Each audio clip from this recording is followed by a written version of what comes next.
Welcome to a Healing Peace podcast. My name is Kimir Baker. I am an overcomer. I am very passionate about helping others to achieve an abundant life fueled by spiritual principles and emotional balance. In this podcast series, we delve into spiritual self-care.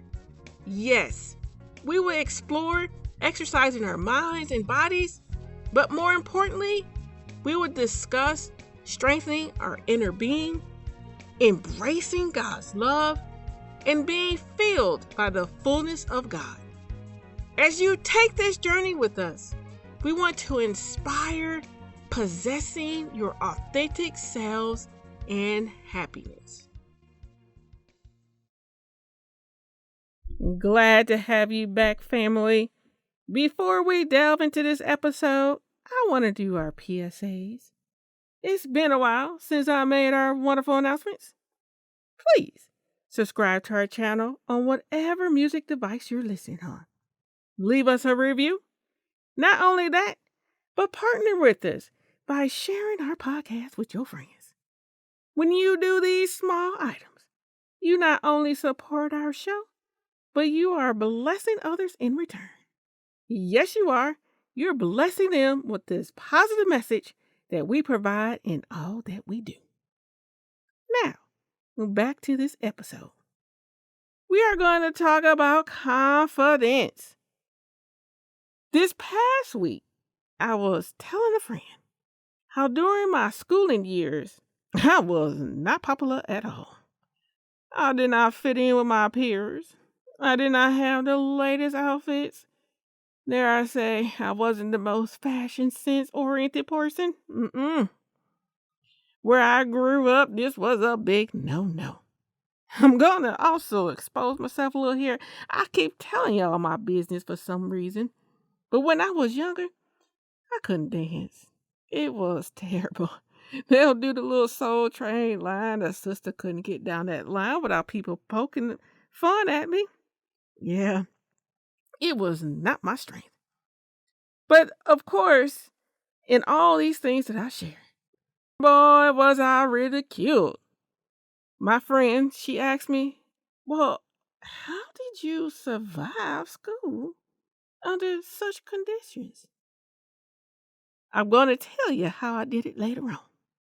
In the meantime, I believe to understand how to gain confidence, we must first examine the opposite behavior. What is the opposite of confidence? I'm glad you asked the question. It is self-doubt. Since we are highlighting our wonderful Moving Beyond Emotional Hurt course, which I hope you guys have checked out so far, it's a great course. But in the course, we have a segment on understanding self-doubt. In this segment, we explore self-doubt, but also provide a few techniques to infuse your being with God's goodness instead of those negative, nasty, false core beliefs. I'm going to play a highlight from our audio lesson, which is taken directly from our podcast series. Yes, it is. After the audio, I will provide some strategies to have confidence that wows.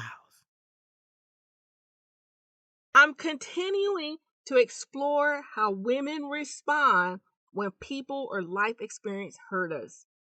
Again, we asked women to answer this question, and we're going to spend time throughout this series to address their responses or our response. The number 2 answer to how we respond when experiencing hurt is self-doubt. What does it mean to possess self-doubt?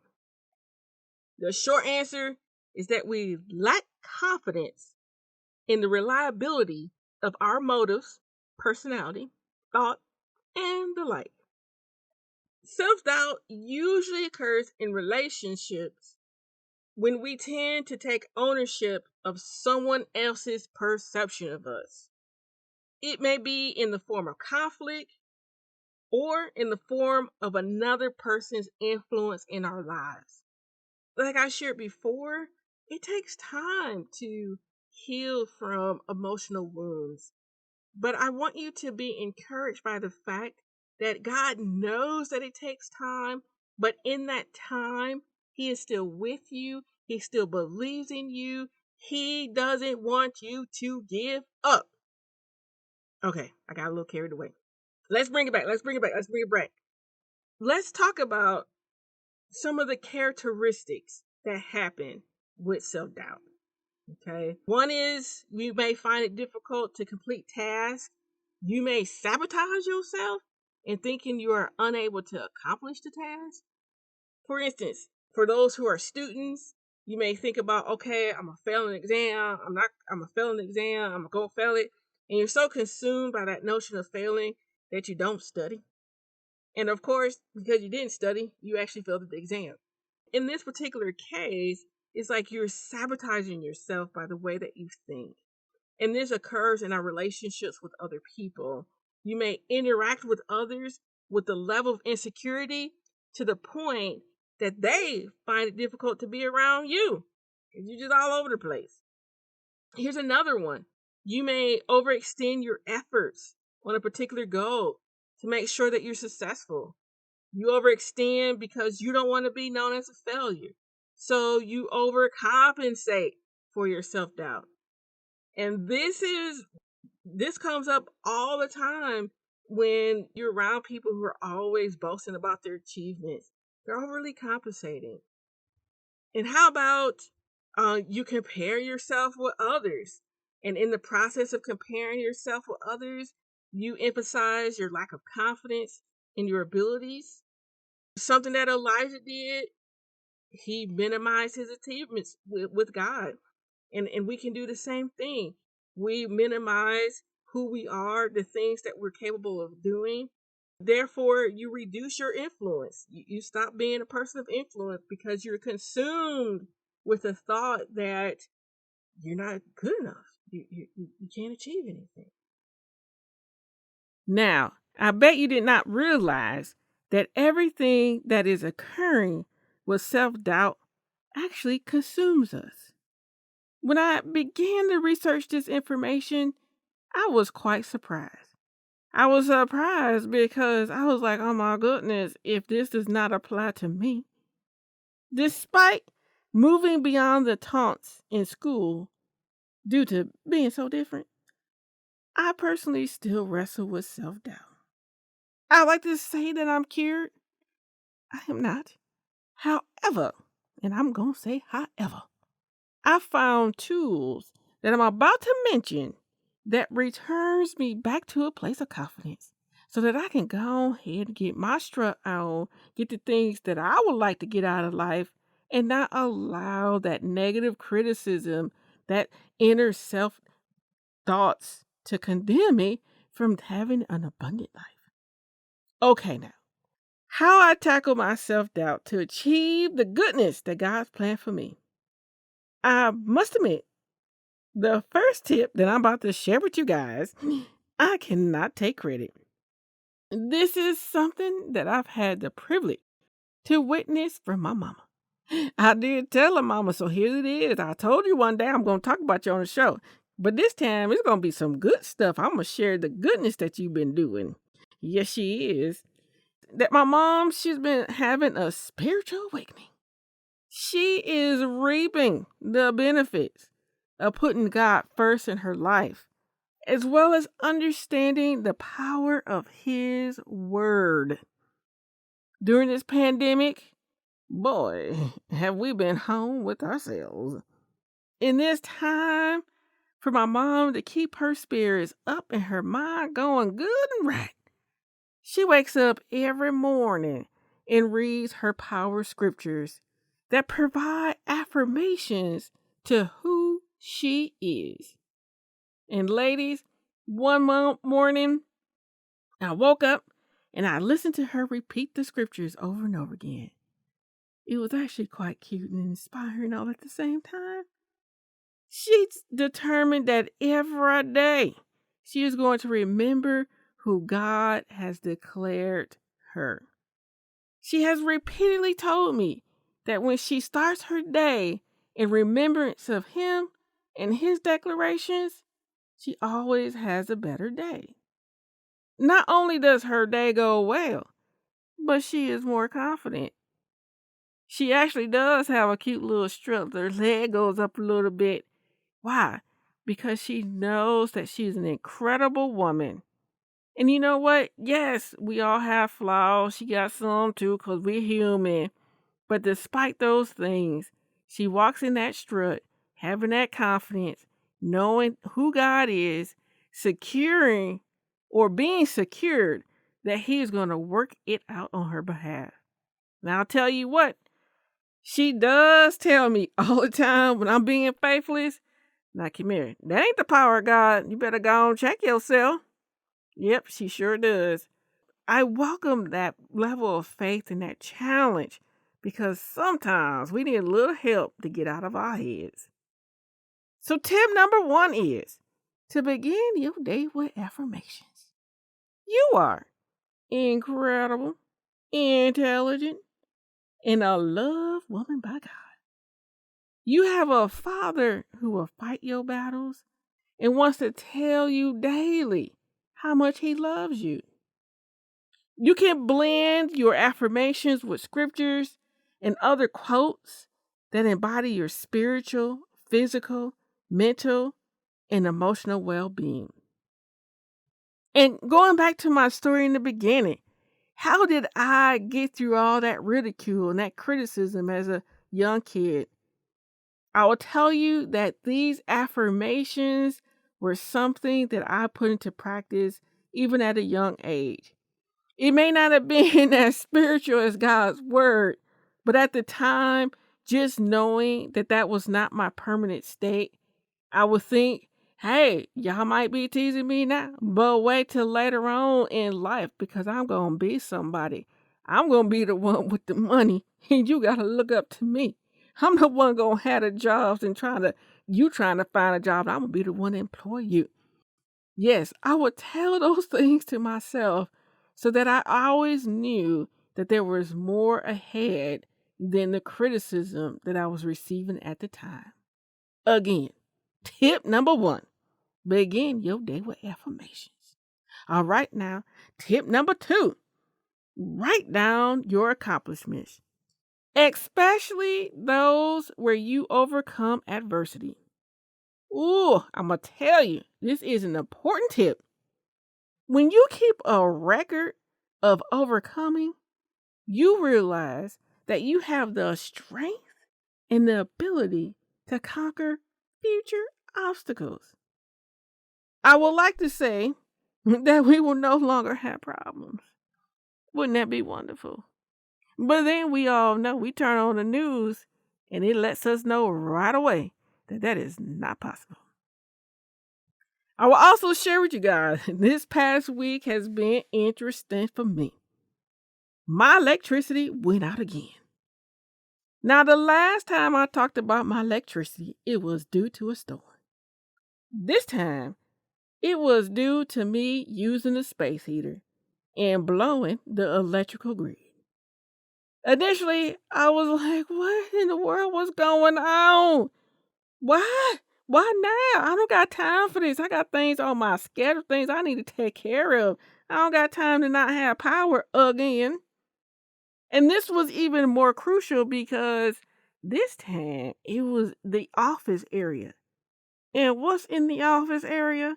The computer, Wi-Fi. I'm going to tell you, not having Wi-Fi, you start acting kind of foolish. You're like, oh my gosh, I'm going to watch TV. I'm going to use the internet. I mean, you can start panicking. But not only did I not have the internet, I didn't have the computer. And I looked at it like what was going on with a blank stare. Because I was baffled. I was like, what am I going to do with myself? I got things I need to get done. Well, after staring at the computer and the wall for a minute, I decided, okay, let's go ahead and call that electrician. Unfortunately, though, well, I guess it's kind of fortunately, I have that home warranty situation But with home warranty, you have to call and then they have to put in a ticket. And then after the ticket, you have to wait and see who will pick up the order. Then after that, then you get the little scheduling. Delay, delay, delay. Of course, I wanted my internet and computer like in the next couple of hours. Unfortunately, the only time they can come was 4 days later. I said, what in the world? So I started thinking again. Again, I need the internet. I need the computer. But not only that, it was like, Kimmy, you also need that stove and you also need that refrigerator. So I know at the moment the Wi-Fi was a priority, but eating and being able to cook is also a priority. And time went by. Now, in the previous episode, I shared how when the power went out, the Lord provided candles. He allowed me to eat and shower. Blessings all day long. So I knew, I said, somehow we're going to work this out. You're going to provide me Wi-Fi and the computer before 4 days? Yes, you are. And sure enough, I started looking around the house and I started locating the part of the house that still had access to electricity. This was great because the other grid of the house had the stove and the refrigerator. You know what I did next? Yes, I did. I moved that internet and that computer and I hooked it up to the other part of the house that still had electricity. And can I say, oh, happy day. Oh, happy day. I needed this workaround. Why? Because I ain't got to do my job. And of course, this podcast, I was like, oh my goodness, how am I going to make sure I get my episode out? I can't record. I don't got no edit. Right. You hear the drama. But anyways, not only was I had the opportunity to get my Wi-Fi back on and the computer working, but I also figured out how to get the stove plugged in to something good, get the refrigerator back on and clicking. Again, the Lord was working it out. And in this moment of adversity, God brought provision. And in his provision, I overcame the adversity. I know you have your own stories, and that's why I'm encouraging you.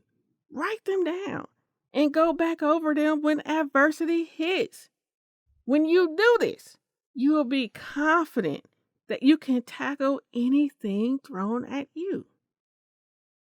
Last week, I gave you guys an assignment. I requested that you read Matthew 26, 36 to 46 and notice what Jesus did to overcome the adversity of going to the cross. Now, he wasn't removed from going to the cross, but he had to get to a place where he was willing to get to the cross. What did he do? What did you guys discover in your homework assignment? You know how I like my homework assignments. Okay. Well, I'm going to tell you, because remember how I said to you, I wanted to give you the answer, but I was waiting. Well, now I have my opportunity. I'm going to give you the answer. Jesus overcame his emotional state and adversity because he was gut level honest with God. In his honesty, he expressed his emotions and allowed God to mend his wounds while strengthening him. You may be wondering, how do I know this? Well, I want to say I'm super smart, but no, I'm not. It's because when I read, it said that he prayed. And not just any type of prayer, but a prayer where he fell on his face and prayed. Fall on your face is not a happy prayer. No, it's not. But it is one of anguish and desperation. Luke 22:44 states, and being in agony, he was praying very fervently, and his sweat became like drops of blood. Here is Jesus praying so hard that he sweat blood. He had to get out his anguish. And to do that, he went to his father. Therefore, the final tip is pray through the anguish, the criticism, false truths about yourself, the hurt. Also, sometimes you may not be ready to pray through these items because, to be honest, you're still trying to figure out what they are, or the emotional anguish. You just know something's not right, but you haven't gotten the words just yet to pinpoint. In this particular instance, spend time journaling. In your journal, jot down the criticisms. Then jot down how you feel about those criticisms. And this is where the little work becomes or is involved. And then jot down the items that is causing self-doubt. When you spend time jotting things down, I also want you to jot down what is true about yourself. This is where tip number 1 comes in handy. Jot down your affirmations to identify what is true about yourself. When you take time to do steps 1, 2, 3, you will exude, it will just come out and just overflow confidence that wows. You will have that strut, your head will be up high, and you know you can do all things with God. Okay, now, I got a question for you. I don't know how many times I've asked the question. I think this might be a low question episode, but here's a question. Would you like some practical techniques or maybe support to start this journey? I am happy to announce that on February 16th, 7 p.m.